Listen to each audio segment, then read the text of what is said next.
Naslovila bom problematiko razcepa na visoko in nizko kulturo na Slovenskem in specifike tega razcepa. Torej, do razcepa na visoko in nizko kulturo prihaja, lahko rečemo, v globalnem merilu oziroma v evropskem prostoru v 19. stoletju, zlasti zaradi razvoja novih tehnologij, se pravi možnosti za reprodukcijo umetnostnih del, najprej literature, v velikih nakladah. To prinese za ustvarjalce določene izzive, ki pomenijo izzivi prilagajanja trgu, torej širšemu občinstvu, pomeni enostavnejše branje, mogoče tudi besedila po nekih vnaprej pripravljenih vzorcih, torej nekih predvidljivih formah na eni strani in na drugi strani tisto ustvarjanje, ki je bolj ustvarjalno, zahtevno, ki je posvečeno iskanju nekih estetskih vprašanj povezanih z pričevanjem resnice, ki so interes umetnosti. Torej, v tem smislu lahko govorimo o razcepu na visoko in nizko kulturo v 19. stoletju, povezanim z razvojem industrializacije na eni strani in na drugi strani v bistvu razvojem umetnosti, ki postopoma postaja modernistična umetnost, torej umetnost, ki se vse bolj ukvarja z estetskimi vprašanji in je posvečena pravzaprav takšnim vprašanjem, ki jih lahko razume izobražena publika. Medtem ko tako imenovana nizka kultura na drugi strani je vse bolj namenjena širšim množicam, lahko dostopna in tukaj tudi v bistvu razvoj novih tehnologij, torej v 20. stoletju, potem tudi sredstev za množično reproduciranje, pomagajo pri možnostih za množično distribucijo teh del. Poleg tega razcepa, o katerem govorim, ki se potem nadaljuje v 20. stoletju in je znan potem kasneje v razpravi, na primer frankfurtske šole, o množični kulturi ali kulturni industriji na eni strani in umetnosti na drugi strani, pa lahko govorimo še o nekaterih niansah, ki so zelo pomembne za razumevanje tega specifičnega razcepa v slovenskem prostoru. To pa so 19. stoletje. V slovenskem prostoru je umetnost v zelo pomembni, lahko rečemo, službi, to je, da prispeva k temu, kakšni so največji kulturni dosežki naroda. Lahko to imenujemo grajenje naroda. Torej umetnost, najprej literatura, pa seveda tudi druga umetnost, je v 19. stoletju v zelo pomembni službi, to je grajenje naroda.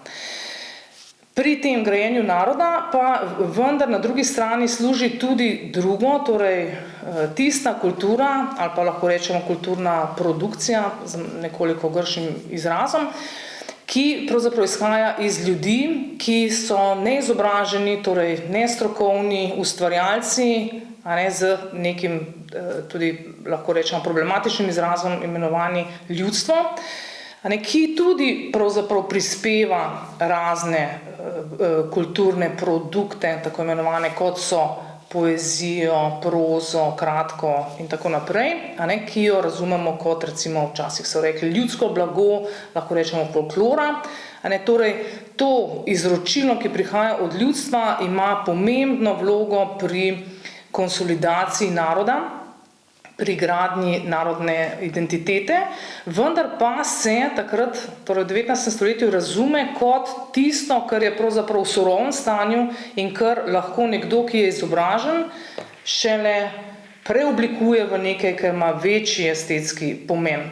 Torej v tem smislu že lahko govorimo o nekem drugem razcepu na nizko in visoko, torej nizko kot tisto, kar naredijo neuki ljudje s podeželja, folklora, in na drugi strani tisto, kar ustvarijo pisatelji, pesniki, umetniki, kar pravzaprav lahko predelajo tisto gradivo, ki so ga dobili od tako imenovanega ljudstva, in naredijo v bistvu neke večje, višje kulturne dosežke, ki lahko potem služijo tudi kot lahko rečemo v smislu identifikacije teh večjih kulturnih dosežkov nekega naroda, kjer se v bistvu lahko razmišlja potem o tem, ali je ta narod v bistvu dovolj pomemben, da ima to zgodovinsko veljavo, da bi se nekje v končni fazi lahko, se pravi, čim bolj avtonomiziral. Je pa ta, se pravi, umetniški interes za ljudsko kulturo potem na prelomu tisočletja v bistvu ustaja in je tudi nek predmet identifikacije slovenskega umetnika, ki to vključuje v svoje visoke umetniške izdelke, se pravi svoja visoka umetniška dela. Tak primer, na primer, je impresionizem na začetku 20. stoletja, kjer umetniki pravzaprav z velikim interesom iščejo tisto, kar je ljudsko, kar je značilno za podeželje in v bistvu na tem gradijo to slovensko identiteto. Poznamo ta primer, da so bili slovenski impresionisti s svojo motiviko slovenskega podeželja in s temi značilnimi ljudskimi elementi v domačem prostoru v bistvu sprejeti z posmehljivim tonom, lahko rečemo, medtem ko so bili v avstrijskem prostoru v bistvu občudovani, cenjeni s temi svojimi dosežki. Nakazuje pa ta problematika recepcije impresionistov na slovenskem, v začetku 20. stoletja, na neko problematiko, ki jo lahko v bistvu identificiramo kot problematika slovenskosti v slovenski umetnosti, ki se potem še nadaljuje. Če gledamo potem na drugih področjih, naprimer Mari Kogoj, recimo na področju glasbe, velik interes za slovensko ljudsko glasbo, potem France Kralj, naprimer, ima velik interes za slovensko ljudsko umetnost, ki jo tudi vključuje v svoje visoke umetniške produkte. In tako s časoma pravzaprav prihaja do tega, da slovenski umetniki v začetku 20. stoletja, se pravi tisti, ki sledijo modernističnim trendom, tukaj pa res lahko rečemo, da dosegajo najvišje estetske standarde, naprimer sigurno Mari Kogoj oziroma France Kralj, najvišje estetske standarde v smislu razvoja modernističnih gibanj, torej tudi sledijo tem modernističnim tendencam. Oba sta ekspresionistična ustvarjalca, delata izjemna dela, v katera pa pravzaprav še vedno vključujeta ta slovenski moment in tudi pravzaprav, recimo, če beremo njune spise, to eksplicitno izražata, torej izražata ta ne samo interes za slovensko kulturo, za svoje korenine, ampak tudi razumeta svoje prispevke kot prispevke k grajenju naroda še vedno v tistem času. France Kralj tudi napiše svoje kredo, zapiše v takšni, lahko rečemo, biografski oziroma estetski razpravi, to objavi, v tej razpravi pa tudi izrazi svoj ekspliciten, ne samo interes, ampak tudi predanost krščanstvu po svojih starših, zlasti po mami, razume torej krščanstvo kot tisto, kar je povezano z materjo, z domom, in je nekaj, kar pravzaprav on zasleduje v svojih delih. Lahko rečemo, da v številnih delih ne samo govori o krščanstvu, ampak pravzaprav ga zanima dosegati v umetnosti status nečesa, kar je blizu temu, kar lahko srečamo v krščanskem okviru. To se pravi, da lahko rečemo, da umetnost razume na takšen način, da njegova dela pravzaprav morajo v sebi nositi nekaj vzvišenega, kar bo prinašalo neko višje in globlje spoznanje, a ne na takšen, lahko rečemo, religiozen način. No, France Kralj v bistvu zaradi svojih interesov je pravzaprav recepcija Franceta Kralja v času, ko izda svoj kredo, torej to je začetek 30. let, je sprejet se pravi, ni odprtih rok sprejet, ampak pravzaprav precej kritično. In potem doživi konec 30. let z svojim kipom Priroda, zelo, lahko rečemo, zares sramotno epizodo. Torej, ta njegov kip najprej neznanci uničijo, najprej ga, se pravi, ga razbijajo in ga polijejo s katranom in ob njem tudi napišejo neke napise.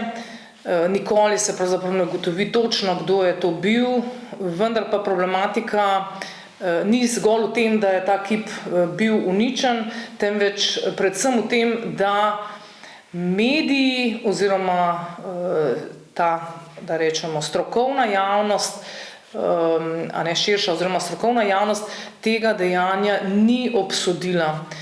Temveč je v bistvu potem se to nadaljevalo z razpravo o tem, da gre pri kralju za degenerativno umetnost in celo za eksplicitne sklice na primer, kako je v bistvu nacionalsocialistična nemška delavska stranka uspela poimenovati ekspresionistično oziroma modernistično umetnost kot degenerativno, torej v smislu neustrezno in tisto, kar se je pravzaprav potrebno izkoreniniti, prepovedati, in je takrat tudi organizirala neko razstavo, ki je krožila in je dala kot primer veliko ekspresionistična oziroma modernistična dela kot primer neustrezne umetnosti.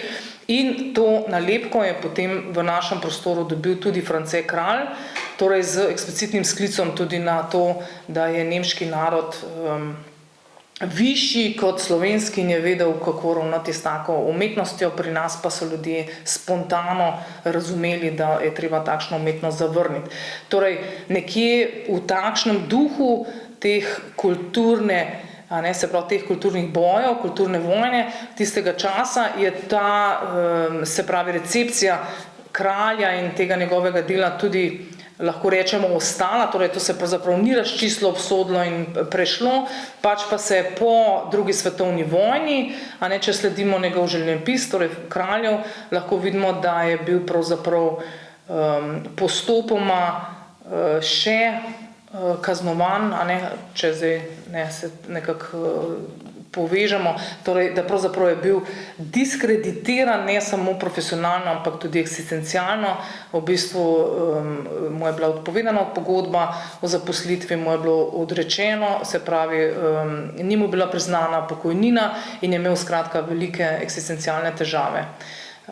Torej, lahko verjamem, naredimo neko korelacijo med tem, kar se je dogajalo v 30 letih, umetniki, ki so dosegali visoke standarde umetnostne, podobno kot nemški umetniki, ki so jih nacionalsocialisti diskreditirali, so bili diskreditirani v našem prostoru in se je pravzaprav ta diskreditacija potem še nadaljevala in lahko rečemo v bistvu v primeru Franceta Kralja res povsem nepravično iztekla v popolno eksistencialno onemogočanje njegovega ustvarjanja in umetniškega priznanja.